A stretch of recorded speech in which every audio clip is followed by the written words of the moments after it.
Hello. I'm back at the river and thought I would try to read something from this book. Like, I started this book several years ago. Got about 6 chapters in, to be real. And then I actually started it with a women's group, and I don't know, it just fell apart.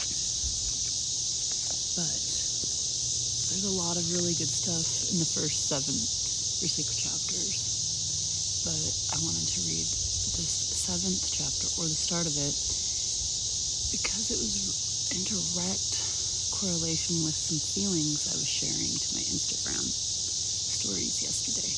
Chapter 7, Joyous Body, the Wild Flesh. I have been taken with the way wolves hit their bodies together when they run and play, the old wolves in their way, the young ones in their way. Oh, in theirs, excuse me. The skinny ones, the fat ones, the long-legged, the lop-tailed, the floppy-eared, the ones whose broken limbs healed crookedly. They all have their own body configuration and strength, their own beauty. They live and play according to what and who and how they are. They do not try to be what they are not.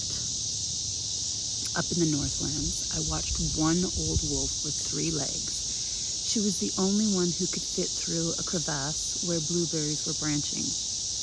I once saw a gray wolf crouch and leap in such a flash it left the image of a silver arc in the air for a second afterward. I remember a delicate one, a new mother, still fulsome in the belly, picking her way through the pool moss with the grace of a dancer. Yet despite their beauty and ability to stay strong, wolves are sometimes talked about in this way. Ah, you are too hungry, your teeth are too sharp, your appetites are too interested. Like wolves, women are sometimes discussed as though only a certain temperament, only a certain restrained appetite is acceptable. And too often added to that as an attribute of moral goodness or badness, according to whether a woman's size, height, gait, and shape conform to a singular or exclusionary ideal. Wait, I'm going to pause and make sure that you can hear this. This is already 5 minutes. All right. When women are regulated to moods, mannerisms, and contours that conform to a single ideal of beauty and behavior, they are captured in both body and soul and are no longer free. This is, do you need me to read that again? Okay. When women are regulated to moods, mannerisms, and contours that conform to a single ideal of beauty, or what it means to be a woman, may I add, and behavior, they are captured in both body and soul and are no longer free. Telling you what, I felt that the majority of my life. Yes, indeed. How about, for starters, shave your armpits? Women shouldn't have hair. How about, second, oh, don't go gray. Dye your hair, you'll look 30. Like, as being 50 is like sacrilege.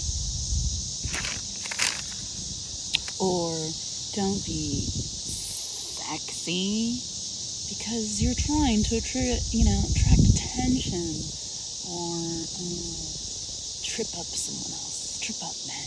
Let's just be clear. And it's like, well, how about I just be my authentic self? Which is frisky, playful, quirky. I feel more weird 99% of the time than intentionally sexy, but maybe you think that's sexy. Like right now, I'm really well aware that I've got a roll on my stomach. And you know something? Do you know something? I can't do a whole lot about it, but be crazy about doing like ab crunches and watching my diet. Or, the fact that I'm getting wrinkles and sagging skin and things are shifting. I could fluff it up and plump it up and fill it up and try to keep it from going there. But the truth is, I'm still going to go there. If I'm blessed, I'm still going to turn 60, then 70, then 80, then 90, maybe 100. I'm going to be real saggy by then. Things are just going to be breaking down. That's what the body over.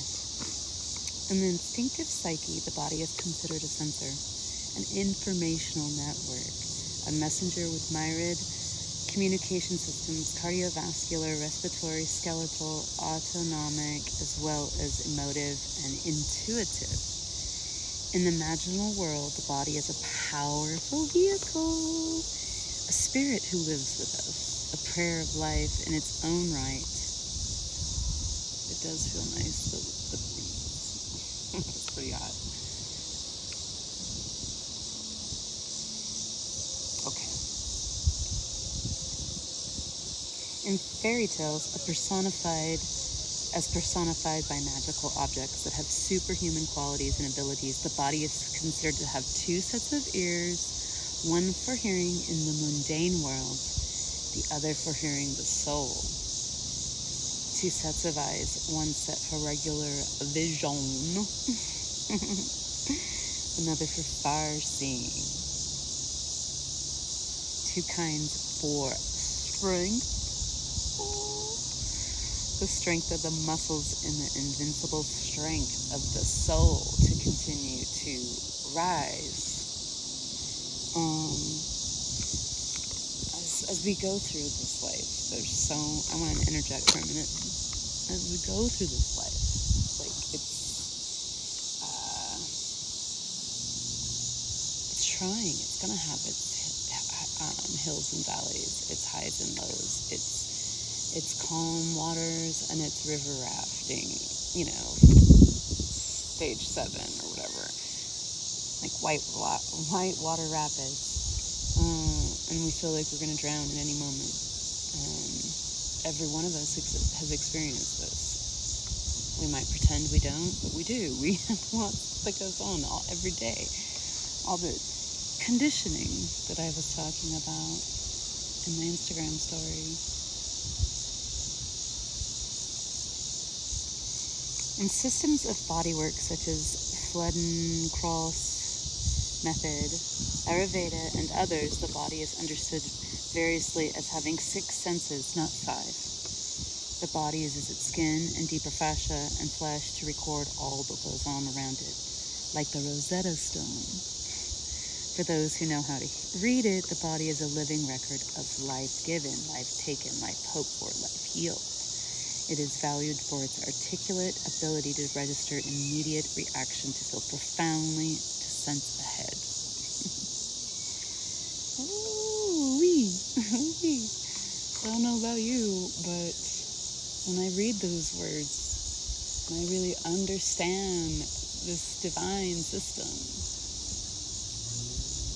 and how every system is sacred and divine, every single one, every body is worthy. All plant life, all animal life, all human life. It doesn't matter the species. It doesn't matter the monetary, currency you have on hand. It doesn't matter the things I make, the things I wear, the things I undoubtedly get hyper focused on and distracted on and pulled this and that and every which way from, and we've all been down this road. Every single one, because it's the conditioning. So, but when we strip it all down and we get real to the what we are, that we are soul essence here, many, many lifetimes, centuries upon centuries upon centuries, who we be? I don't know. Every day's a gift.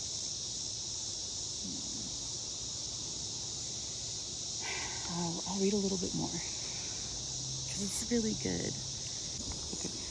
The body is a multilingual being.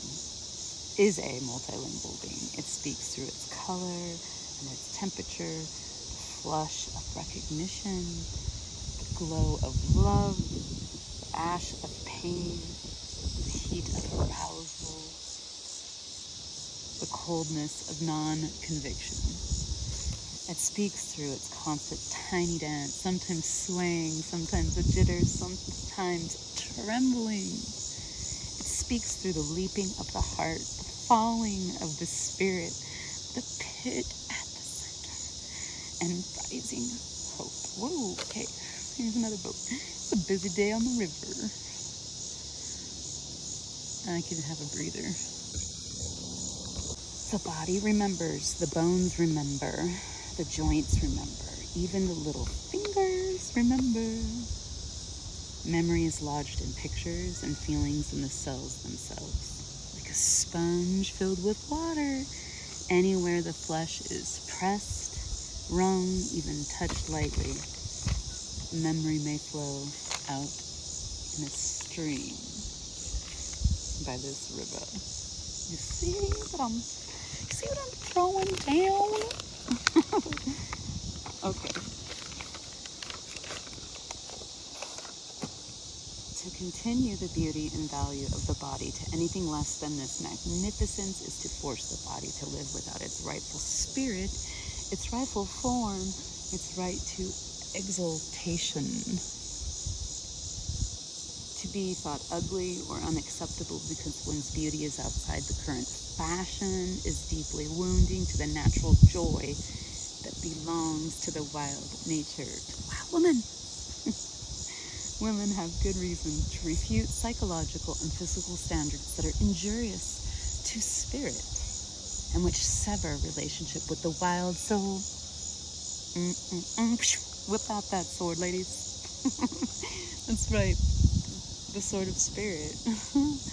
It is clear that the instinctive nature of women values body and spirit far more for their ability to be vital, responsive, and enduring by any measure of appearance. This is not to dismiss who or what is considered beautiful by any segment of culture, but to draw a larger circle that embraces all forms of beauty, form, and function. Dun, dun, dun. Okay. Isn't that good? I would definitely read more to y'all, but I probably should go. I might get hailed on. Much love. Oh, and you can see. See, it's very ominous, but I rather like it too. But when people are getting in their boat, it's like, okay, I probably should do the same. I wanted to do more yoga. I even brought all my markers and drawings because I've been so doodling again. Just doodle, doodle, doodle. I doodle, I doodle, I doodle, doodle, I doodle, doodle, doodle, doodle. Doodle, man. I doodle. I'll do this for a minute. Because squatting is probably one of your most life-saving poses to do. That will just give you longevity, and it's actually the way you're supposed to sit. Do the yogic squat. And a good just press.